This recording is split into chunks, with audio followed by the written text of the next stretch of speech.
अस्सलाम वालेकुम। मैं उबैश शेख। कल मैंने एक न्यूज़ देखा था। मतलब एक ऑनलाइन न्यूज़पेपर है वर्क ताज़ा।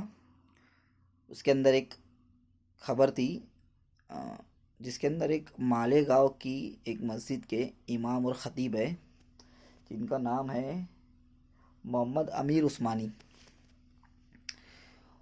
उनका कहना था कि ये आप लोग किस बुनियाद पे बोल रहे हो कि ईद के दिन जो है नए कपड़े ना खरीदे, जबकि ये शरीयत का हुक्म है ऐसा वैसा, यानी कि ईद के नए कपड़े खरीदना चाहिए वगैरह वगैरह। तो सबसे पहली बात तो मेरी रिक्वेस्ट, ऐसे तमाम जो भी है, जो भी आजकल जो है इस्लाम और दीन के ज़िम्मेदार है, जो भी अपने कम्युनिटी अपने चीज़ के ज़िम्मेदार है, उनको ये बात समझ लेनी चाहिए कि वो इस मामले में तो ना बोले कम से कम। ठीक है, जब उनको सियासत और जब वो चीज़ नहीं समझती तो ऐसे मामलों में तो अपनी ज़बान प्लीज़ ना खोलें। और जहाँ तक मैं समझता हूँ, और अल्हम्दुलिल्लाह मैंने इस पे बहुत से लोगों से पूछा, तहकीक की, तो ये कोई ज़रूरी नहीं है कि ईद के दिन जो है नए कपड़े नए जूते और नई चीज़ ही खरीदी जाए। कोई ज़रूरी नहीं है। उम्दा चीज़ इस्तेमाल की जाए, उम्दा चीज़। ठीक है, अभी आपके पास उम्दा कपड़े हैं तो ज़रूरी नहीं कि वो नए हों, तो उम्दा चीज़ इस्तेमाल करना चाहिए। और दूसरी बात कि ऐसे बेतुके मतलब ऐसी जो है, ऐसे माहौल में ऐसी पोस्ट करना और ऐसे लोगों को बोलना, तो यार ये आप लोगों को खुद समझना चाहिए कि यार लोगों के पास खाने के लिए पैसे नहीं है। लोग पता नहीं कितनी कितनी तकलीफ़ों में लोग गुजर रहे हैं यहाँ से,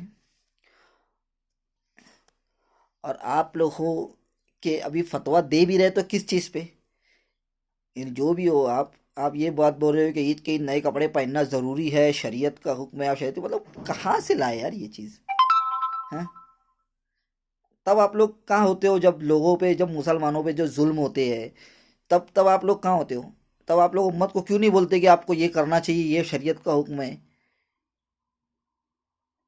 मैं तो समझता हूँ कि बहुत से समझदार लोगों ने इसको देखे भी नहीं होंगे, और ये पोस्ट को या वो न्यूज़ जो मैंने देखा, किसी ने उसको देखा भी नहीं होगा।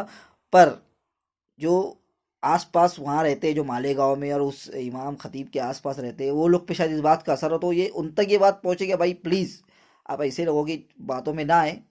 और इस वक्त उम्मत को एक इत्तेहाद की ज़रूरत है। ठीक है, और ज़रूरत है अपने आप को फाइनेंशियली मजबूत करने की भी।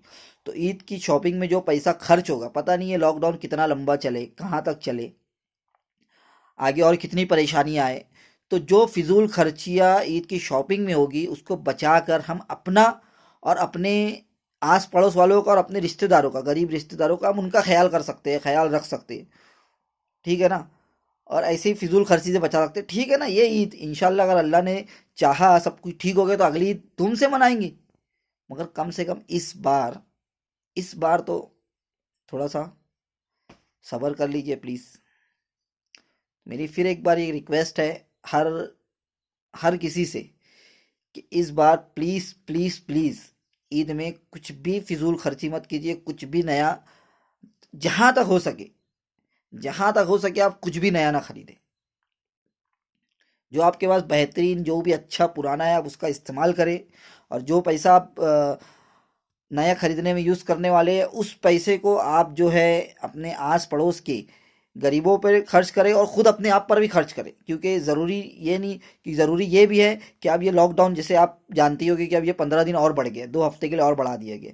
अब आगे और कितना चलेगा अल्लाह बेहतर जानता है।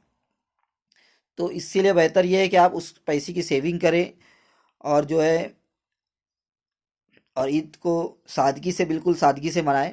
क्योंकि वैसे भी अल्लाह दिलों का हाल जा देखता है। और हमारी दुआ, हमारा खलूस इसमें होनी चाहिए कि हमारी रमज़ान की इबादतें कबूल हो। मतलब तो यही है कि, और वैसे भी अफसोस की बात तो ये है कि हमारी मस्जिदें तो बंद है। मस्जिदों में तो जाने पे कोरोना है, मगर बाज़ारों में जाने के लिए कोई कोरोना नहीं है। तो मस्जिदें तो बंद है, मगर बाज़ार खुल जाएंगे, तो ये कौन सी बात हो गई यार। हाँ, हम तरावी नहीं पढ़ सकते, हम ईद की नमाज नहीं पढ़ सकते, हम मस्जिदों में नहीं जा सकते, मगर हम बाज़ारों में जाएंगे। अरे यार, हंसी आ रही है। और उम्मत को सोचना चाहिए, इस वक्त सोचने वाली बात है कि यार प्लीज़ इस बार तो कम से कम अपना इत्तेहाद दिखाओ, इस बार दिखा दो इस बार कि हम लोग जो है ना, जो अगर ठान लेते ना वो करके दिखाते। दिखा दो कि हम नहीं खरीदेंगे तो नहीं खरीदेंगे। और ये सिर्फ अपने ही नहीं, आप ये अपने तक ना रखे, बल्कि आप अपने आस पड़ोस वालों को भी बोले कि भाई कोई को अगर खरीदते हुए देखे तो उसको बोले कि भाई मत खरीद, उसको भी समझाए कि मत खरीद इस बार और जो जहाँ तक सवाल है उन गरीबों का जिनका कारोबार, जैसे कि जो गरीब मुसलमान जो रेहड़ी वाले, ठेले वाले या छोटे, उनका जो कारोबार अगर इस शॉपिंग ना करने से मुतासिर होता है, तो वही पैसा जो हम शॉपिंग खरीद करने के लिए हम उसको अल्लाह की राह में सदका कर दे, उनके लिए दे दे वो, कि लो आप ईद मनाओ, आप सामान मत बेचो मगर आप ईद मनाओ, अल्लाह की राह में सदका कर दे। और शायद यही ये इस बीमारी का जो अल्लाह का ये अजाब हम पर नाजिल हुआ है, शायद इसका ये कुफारा हो जाए।